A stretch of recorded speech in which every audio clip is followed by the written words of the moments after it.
আজ অত্যন্ত গুরুত্বপূর্ণ একটি বিষয় নিয়ে কথা বলবো, যেটা সবারই জানা উচিত।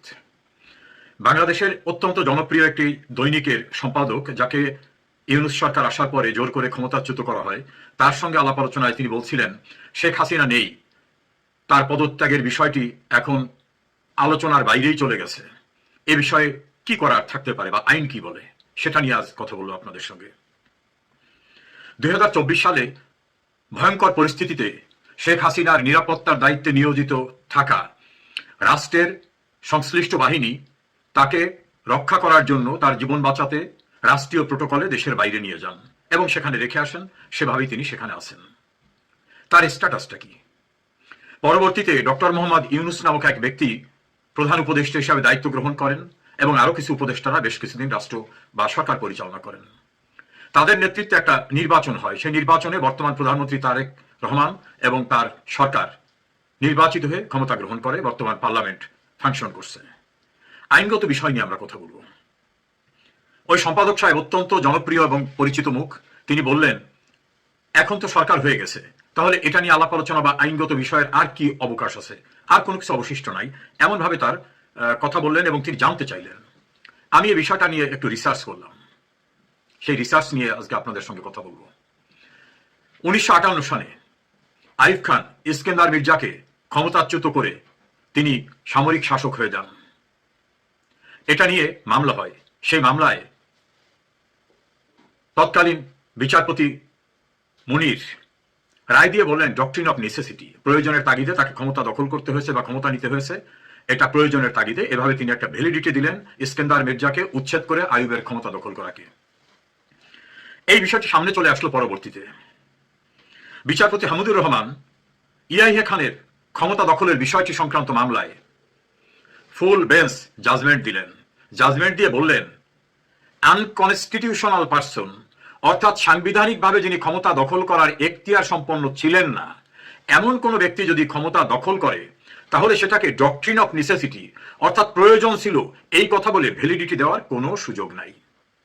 অর্থাৎ সাংবিধানিকভাবে যিনি ক্ষমতা গ্রহণ করার জন্য এখতিয়ার সম্পন্ন ছিলেন না, তিনি এটা করতে পারেন না। তিনি ইয়াহিয়া খানের ক্ষমতা দখলকে অবৈধ শুধু না, ক্ষমতা দখল করার যে প্রক্রিয়া এবং বিষয়, সেটাকে অপরাধ হিসাবে গণ্য করে তার বিচারের জন্য সিদ্ধান্ত দিলেন। এই রায়টা হলো 1972 সনে রিপোর্টেড কেস। একইভাবে সিন্ধ হাইকোর্টের পাকিস্তানের সাবেক প্রধান বিচারপতি ইফতেখার মাহমুদের বিখ্যাত রায়, সেই রায়ে Pakistan federal court, Sindh high court bar association versus federal of Pakistan নামে পরিচিত এই মামলায় রায় দিয়ে বললেন, যার কোনো এখতিয়ারই ছিল না ক্ষমতা দখল করার, তিনি ক্ষমতা দখল করতে পারেন না। আর যদি তিনি করেন, তাকে কোনোভাবেই ডক্ট্রিন অফ নেসেসিটি, মানে প্রয়োজনের তাগিদে অনিবার্য ছিল, এই অজুহাত দিয়ে হবে না। কারণ ডক্ট্রিন অফ নেসেসিটি এই প্রিন্সিপালটা হয়েছিল আইনানুগ প্রক্রিয়ায় যেখানে অনিবার্যতা, শুধু সেই ক্ষেত্রে। তো যিনি আইনানুগ বা কনস্টিটিউশনালি এন্টাইটেলড না, তিনি কোনোভাবে ইন্টারফেয়ার করা বা ক্ষমতা দখল করা, এটাকে বৈধতা দেওয়ার সুযোগ নাই। তাহলে পাকিস্তানের আসমা জিলানির মামলায় এবং সিন্ধ হাইকোর্ট বার অ্যাসোসিয়েশনের মামলায় প্রধান বিচারপতি হামিদুর রহমান এবং পরবর্তীতে প্রধান বিচারপতি ইফতেখার জাজমেন্ট দিয়ে বললেন, আইয়ুবকে বৈধ ঘোষণা করাটা যথার্থ ছিল না, সেটাকে রিভাইজ করে দিলেন। বাংলাদেশে বঙ্গবন্ধু হত্যার পরে ক্ষমতা দখল এবং তার পরবর্তী সকল কৃতকার্যকে বৈধতা দিয়ে সংবিধানের ৫ম সংশোধনী পাশ করা হয়েছিল জিয়াউর রহমান ক্ষমতায় থাকা অবস্থায়। জিয়াউর রহমানকে বৈধতা দেওয়ার জন্য জিয়াউর রহমান, মোস্তাক, বিচারপতি আবু সাদাত মোহাম্মদ সাইম, এদেরকে এবং যারা বঙ্গবন্ধুকে খুন করেছিল তাদেরকে ৫ম সংশোধনী মামলায় আমাদের সুপ্রিম কোর্ট, বাংলাদেশের সুপ্রিম কোর্ট বলে দিলেন না, কোনোভাবেই এটাকে বৈধতা দেওয়া যাবে না। তারা সেটাকে অবৈধ ঘোষণা করলেন এবং এই জাতীয় তস্করের মতো দেশদ্রোহিতা নিয়ে যারা অবৈধ প্রক্রিয়ায় ক্ষমতা দখল করে এবং এ জাতীয় অন্যায় করে, সংবিধান লঙ্ঘন করে, তাদের বিচারের জন্য আইন প্রণয়ন করার কথা বলে দিলেন। এর প্রেক্ষিতে কিন্তু সংবিধানের ৭ ক অনুচ্ছেদ সংযুক্ত হয়, যে যারা সাংবিধানিক বিধিবিধানকে অস্বীকার করবে, ভায়োলেট করতে প্ররোচনা যোগাবে, সমর্থন করবে, অনুসমর্থন করবে, তারাও অপরাধী, তাদের বিচার করতে হবে এবং তাদের অপরাধকে বলা হবে রাষ্ট্রদ্রোহিতা। জেনারেল এরশাদ ক্ষমতা দখল করার পরে একই প্রক্রিয়ায় তিনি তার দখলকে বৈধতা দেওয়ার জন্য তার সংখ্যাগরিষ্ঠতার জোর দিয়ে তিনি সংসদে সংবিধানের ৭ম সংশোধনী আনলেন, পাশ করলেন। সেটাকেও আমাদের সুপ্রিম কোর্ট বলে দিল, না, এটা অবৈধ, হবে না। তাহলে পাকিস্তানে আইয়ুব খানের ক্ষমতা দখল, ইয়াহিয়া খানের ক্ষমতা দখল এবং অন্য আরো কতগুলি ঘটনা নিয়ে বিচারপতি হামিদুর রহমানের, বিচারপতি মুনিরের, বিচারপতি ইফতেখারের যে জাজমেন্টগুলোর কনসাইজ ডিসিশনটা হয় যে যিনি আইনসঙ্গতভাবে কিছু করার এখতিয়ার ছিলেন না, তিনি যদি কিছু করতে যান আইন ভায়োলেট করে, কনস্টিটিউশন ভায়োলেট করে, সেটাকে ডক্ট্রিন অফ নেসেসিটি মানে খুবই প্রয়োজন ছিল এই জন্য করেছেন তাই মাফ করা গেল, এটা বলা যাবে না। একইভাবে বাংলাদেশের সুপ্রিম কোর্টে জিয়াউর রহমান, খন্দকার মোস্তাক, আবু সাদাত মোহাম্মদ সায়েম এবং জেনারেল এরশাদ এবং তার সংশ্লিষ্ট যারা ক্ষমতা দখল করে বিভিন্ন আনকনস্টিটিউশনাল কাজ করছেন সেগুলোকে অবৈধ ঘোষণা করা হলো। এর সঙ্গে একটা বিষয় নিয়ে আসি। বাংলাদেশের ক্ষমতা দখল করা খন্দকার মোস্তাকের একটি মামলায় সাজা হয়েছিল। এই মামলাটি আলটিমেটলি যখন শুনানির জন্য সুপ্রিম কোর্টে আসলো তখন একটা প্রসঙ্গ উঠলো, রাষ্ট্রপক্ষ থেকে বলা হলো তার যে সাজা সেই সাজা তো খাটা হয়ে গেছে, মেয়াদ শেষ হয়ে গেছে, তো এটা তো ইনফ্যাকচুয়াস হয়ে গেছে, অকার্যকর হয়ে গেছে। কোর্ট ডিসিশন দিল না, আমরা এই সাজাটা বৈধ ছিল কি অবৈধ ছিল সেটা আমরা বিচার করতে পারি। তারা একটা জাজমেন্ট দিলেন। মিনিংটা হলো সাজা খাটা হয়ে গেছে এখানেই শেষ না, ঘটে গেছে এখানেই শেষ না, ওটা বৈধ ছিল কি অবৈধ ছিল সেই জাজমেন্ট সুপ্রিম কোর্ট দিলেন। শেখ হাসিনা 2024-এর 5 আগস্ট রাষ্ট্রীয় নিরাপত্তা বাহিনীর তত্ত্বাবধানে প্রোটোকল সহ দেশের বাইরে গেলেন। তিনি প্রাইম মিনিস্টার ইন এক্সাইল থাকা অবস্থায় বাংলাদেশের এক্সিকিউটিভ ফাংশনিং এর জন্য ডক্টর মোহাম্মদ ইউনূসকে দায়িত্ব দেওয়া হলো এবং তার সঙ্গে কিছু উপদেষ্টা দেওয়া হলো। এই যে দেওয়াটা হলো, এইটা আমাদের যে সংবিধান, এই যে আমাদের দেশের সর্বোচ্চ আইনটা, এই আইনে কোথাও এরকম দেওয়ার কোনো সুযোগ নাই।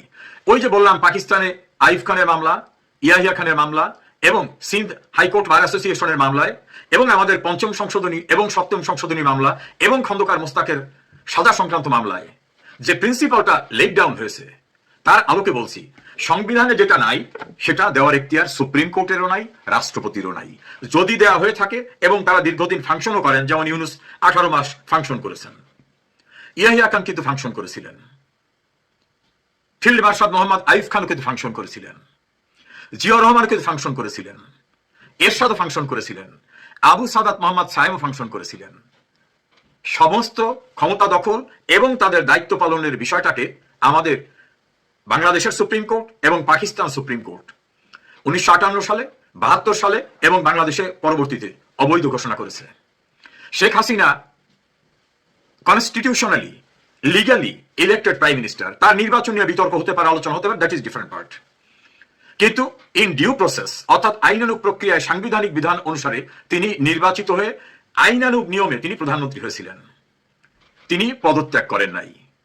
মানব জমিনের প্রধান সম্পাদক মতিউর রহমানের ইন্টারভিউতে রাষ্ট্রপতি শাহাবুদ্দিন বলেছেন, শেখ হাসিনার কোনো পদত্যাগপত্র আমার কাছে নেই। শেখ হাসিনা নিজে ইন্টারভিউতে বলেছেন, আমি পদত্যাগ করিনি, আমি কনস্টিটিউশনালি প্রাইম মিনিস্টার। মানব জমিন সম্পাদক মতিউর রহমান চৌধুরী দি পোস্টের সঙ্গে আরেকটা ইন্টারভিউতে বলেছেন, শেখ হাসিনা পদত্যাগ করতে চেয়েছিলেন, পদত্যাগপত্র লিখেছিলেন, কিন্তু পরিবেশ পাননি, তিনি পদত্যাগ করে যাননি। সেটা নিয়ে অনেক আলোচনা হতে পারে। আমার জিস্ট কথাটা হলো, শেখ হাসিনা নিজে বলছেন পদত্যাগ করিনি, রাষ্ট্রপতি বলছেন পদত্যাগপত্র আমি পাইনি। অনুসন্ধানী সাংবাদিকতা নিয়ে মতিউর রহমান চৌধুরী বলছেন শেখ হাসিনা পদত্যাগ করতে চেয়েছিলেন, লিখেছিলেন, পদত্যাগপত্র দিয়ে যেতে পারেননি। তাহলে এটাকে যদি আমরা নেক্সাসটা নিয়ে আসি, কন্টিনিউশনটা নিয়ে আসি, লিঙ্ক অফ চেইনটা নিয়ে আসি, তাহলে শেখ হাসিনা পদত্যাগ করেননি। তিনি যদি বিদেশে থাকেন তাহলে তার পরিবর্তে যদি কেউ দায়িত্বপ্রাপ্ত হন তিনি দায়িত্ব পালন করবেন, না হলে তিনি বিদেশে থাকা অবস্থায় দায়িত্ব পালন করতে পারেন কি পারেন না সেটা নিয়ে আলোচনা হবে। কারণ অনেক সরকার প্রধান বিদেশে অনেক দিন থাকেন, দ্যাট ডাজ নট মিন তার সরকার প্রধান পদ সিজ হয়ে গেছে। এখন শেখ হাসিনার যে টেনিউরটা ছিল সেই টেনিউরটাই কনস্টিটিউশনালি তার স্ট্যাটাসটা কি? আমি যেটা বলছিলাম যে একজন বিখ্যাত সাংবাদিক এবং একটা অত্যন্ত জনপ্রিয় বাংলা দৈনিকের সম্পাদককে এ কথাটাই বলেছি যে আজ হোক কাল হোক এটা নির্ধারিত হবে, শেখ হাসিনার বৈধ নির্বাচিত হওয়ার বিষয়টিকে আনুষ্ঠানিকভাবে অর্থাৎ সংবিধানের 57 অনুচ্ছেদে যেখানে বলা হয়েছে প্রধানমন্ত্রীর সৎ পদ শূন্য হবে কখন, তিনি কোন সময় রাষ্ট্রপতির নিকট পদত্যাগপত্র যদি প্রদান করেন, অথবা তিনি যদি সংসদ সদস্য না থাকেন, অথবা সংসদের সংখ্যাগরিষ্ঠ সদস্যদের সমর্থন হারাইলে প্রধানমন্ত্রীর পদত্যাগ করিবেন, কিংবা সংসদ ভাঙিয়ে দিবার জন্য লিখিতভাবে রাষ্ট্রপতিকে পরামর্শ প্রদান করিবেন, এবং অনুরূপ পরামর্শ প্রদান করিলে রাষ্ট্রপতি যদি সংসদ ভাঙিয়ে দেন, অর্থাৎ সংসদ ভেঙে দিতে হবে, তাও শেখ হাসিনার লিখিতভাবে রাষ্ট্রপতিকে অনুরোধ করতে হবে, অথবা শেখ হাসিনা কনফিডেন্স হারাবেন, অথবা তিনি সংসদ সদস্য পদ হারাবেন, অথবা তিনি রিজাইন দেবেন। এর বাইরে তার প্রধানমন্ত্রিত্ব পজিশনটা সিজ হওয়া বা শূন্য হওয়ার কোনো সুযোগ নাই। আমি একজন আইনের ছাত্র হিসাবে এবং পাকিস্তান সুপ্রিম কোর্টের বিখ্যাত তিনজন প্রধান বিচারপতি, বিচারপতি মুনির, বিচারপতি হামুদুর রহমান, বিচারপতি ইফতেখার মাহমুদ এবং বাংলাদেশের সুপ্রিম কোর্টের 3টি জাজমেন্টকালীন সভায় 3 জন প্রধান বিচারপতির এই 6টি জাজমেন্টকে রেফার করলাম। তার নির্যাস হচ্ছে, তার মুদ্রা কথা হচ্ছে, যিনি কনস্টিটিউশনালি এন্টাইটেলড না, তিনি যদি ক্ষমতা দখলও করেন, তিনি যদি দীর্ঘদিন কাজ করেন, যেমন আইব খান করেছিল, ইয়াহিয়া খান করেছিল, আবু সাদাত মোহাম্মদ সাইম করেছিল, মোস্তাক করেছিল, জিয়াউর রহমান করেছিল, হোসেন মোহাম্মদ এরশাদ করেছিল, কোনোটাই ওটা বৈধতা আসবে না। তাদের দায়িত্ব গ্রহণ কোনোভাবে ডক্ট্রিন অফ নেসেসিটি যে প্রিন্সিপালটা, সেই প্রিন্সিপালে আসবে না। দোসর মামলায়, আসমা জিলানির মামলায়, সিন্ধ হাইকোর্টের মামলায়, বাংলাদেশের 5ম সংশোধনী 7ম সংশোধনীর মামলায় এগুলো ডিসাইডেড। এবং পৃথিবীর অন্যান্য দেশেও এই জাতীয় কোনো জাজমেন্ট নাই যে অবৈধ ক্ষমতা দখলকারীকে ব্যারিস্টার রিজাউল করিমের গুরুত্বপূর্ণ বিশ্লেষণ করা যাবে, গ্রহণ করা যাবে, বৈধতা দেওয়া যাবে, এমন কোনো জাজমেন্ট নাই।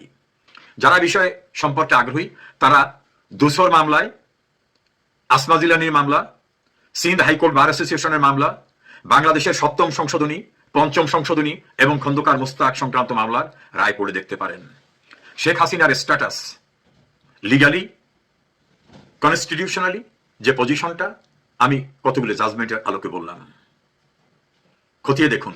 আইনের ছাত্র হিসাবে আমি যে বিষয়গুলো উপস্থাপন করেছি সেটা আমার কথা নয়, সর্বোচ্চ আদালতের অসংখ্য মামলার রায়ের আলোকে অবৈধ ক্ষমতা দখলদারকে কোনোভাবে বৈধতা দেওয়ার কোনো সুযোগ নাই। এবং শেখ হাসিনার ভ্যালিডিটিতেও প্রশ্ন আসবে টুডে অর টুমরো।